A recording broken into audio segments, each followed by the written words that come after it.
up, weighing 175 pounds of rusted steel and unsex appeal.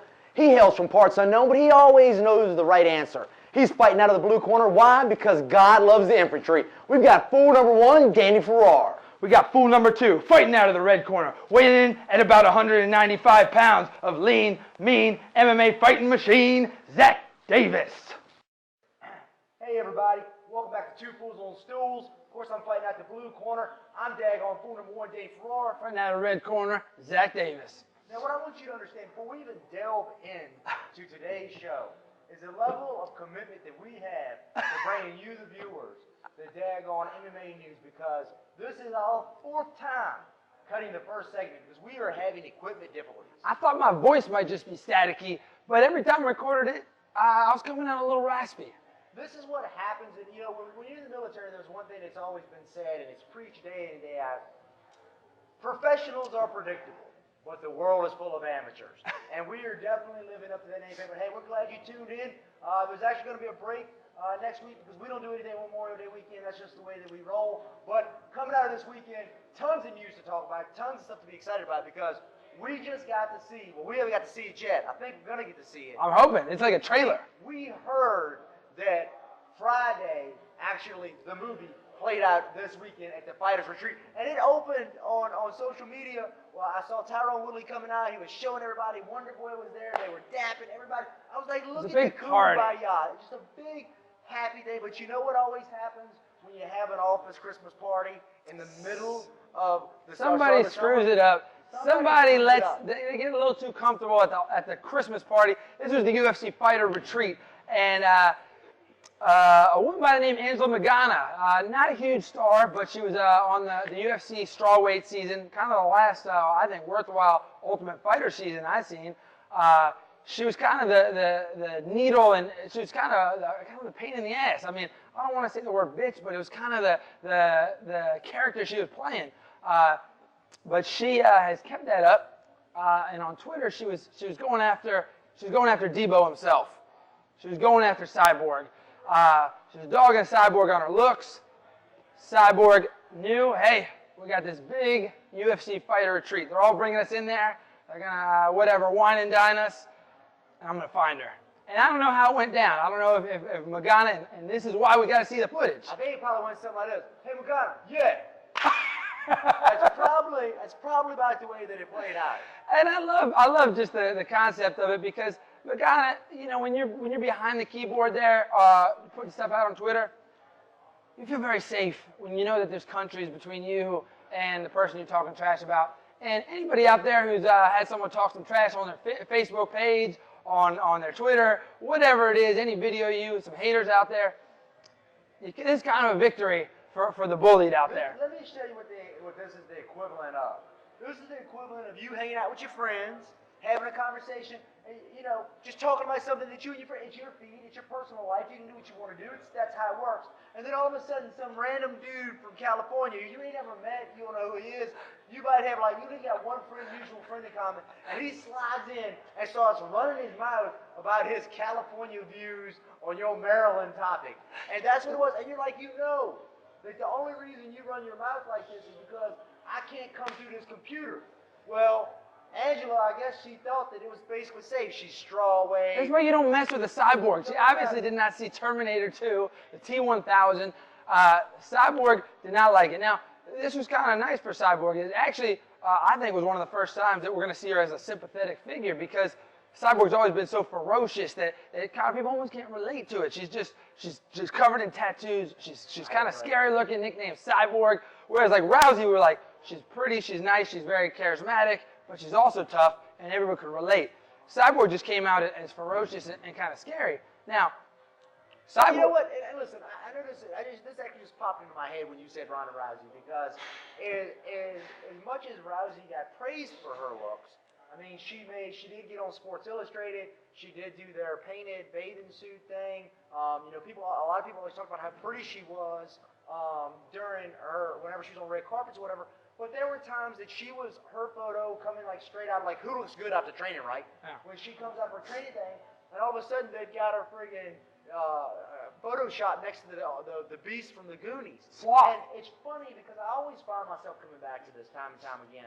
And I know there's going to be a bunch of people out there, feminists that's probably going to attack me, and that's cool and that's fine. But I've always said this is one of the biggest problems when you put a bunch of women around together and fight. Is like so many times they just tear each other down rather than. And if they don't get is why are we attacking these women on their looks? You don't really see that happen on the male side of the fight. It's just kind of society in general is that and it's something everyone's trying to combat is that women do get judged on their looks more so. I think there's been plenty of UFC guys who have said he's too ugly to be fighting for the.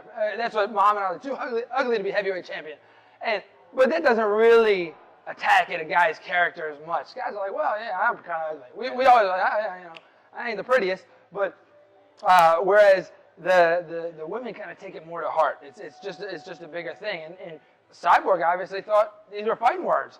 And I think actually because Cyborg has been criticized for her looks, and she's been very strong about letting it roll off her back.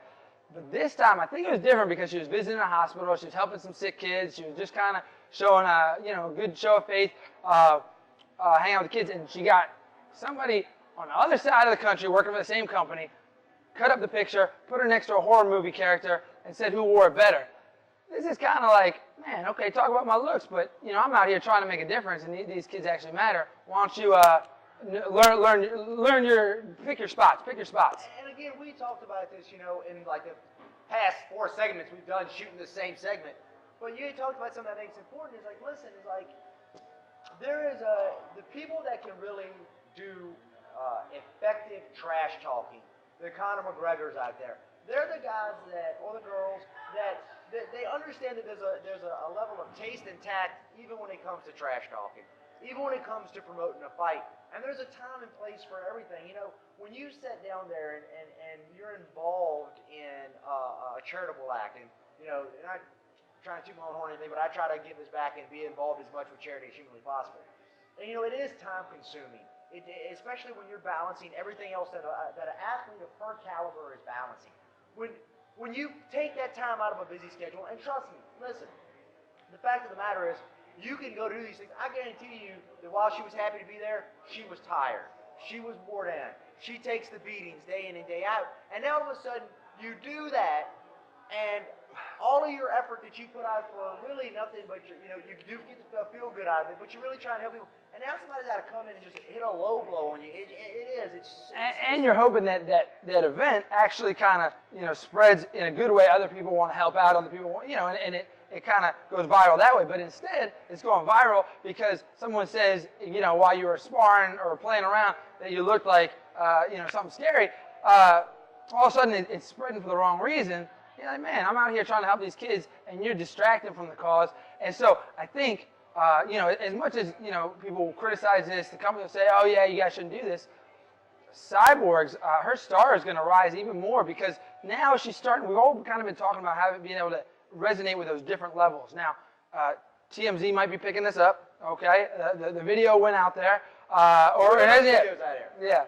Bec Rawlings wins Friend of the Year.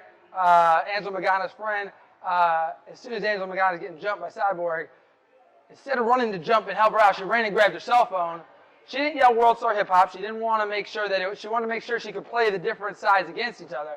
TMZ probably ain't going to pick up a video that says World Star Hip Hop. So she made sure, got the good video. Now, maybe Friend of the Year for making sure that this gets on footage and everyone gets proper, gets all the love from all the media. Or maybe, worst Friend of the Year for not helping out with the Cyborg. Listen, what you got to look at the end of the day is you got Friday. You got knocked. As a matter of fact, and it's kind of like you got fired on your day off, essentially. Like, you didn't get paid for the fight.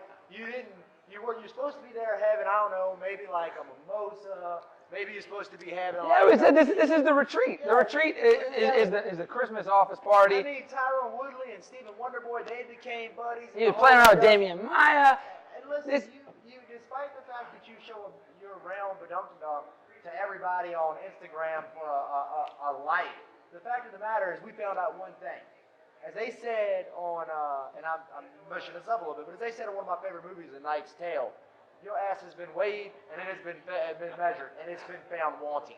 You put too much of that, but no matter how big you think it is, there's not enough of you to climb that tree that is daggone Chris Cyborg. Yeah, I mean, this is supposed to be the weekend off. Fighters supposed to have a little fun. I think they talk about like building your personal brand, and sure enough, the UFC can't pay anybody enough to fight Cyborg. They're trying to get her in the main event of something. Nobody will take the fight because it's not worth it. Poor Magana, little Magana, 115 pounds, and Cyborg didn't have to cut for this fight. So we got to see Cyborg full speed getting a knockout in the first punch of the fight. Smack. That's why I think it did knock her out. Yeah, and so Magana didn't get paid nothing for this, but looks like she's probably gonna be pressing charges. True keyboard warrior style. Yeah. Going out there. If I saw you, I'd jack you. You hit me. I can't believe it. Don't you know there's rules? I need my money. Hey, I'm just gonna tell you, Brazil ain't deporting her. Okay? you would have to send the entire 82nd Airborne to Brazil to try to get them to pull her out of here. Yeah, I'd like to see any. I mean, who knows? The judges looking at this are like, look, she's helping out sick kids. You make fun of her, you get slapped. The judge will probably be like, that's fair. It's in the books. Yeah. That's all karma. That's exactly what that is. They're all fighters. She didn't get messed up. She just got her ego checked. Hey guys, everybody, thanks for tuning in for another episode. Make sure you enjoy your daggone barbecue this weekend. Vets, don't be douchebags. They can have daggone barbecue. It doesn't make them bad people. But while you have that barbecue, what I'd ask you to do is you hold one up, you pour one out for all of the men and women that made the ultimate sacrifice so that we can get here, have guys training on mats, shoot a show, and have a phenomenal time. Until we got your next, everybody, we'll see you later. Thanks for joining.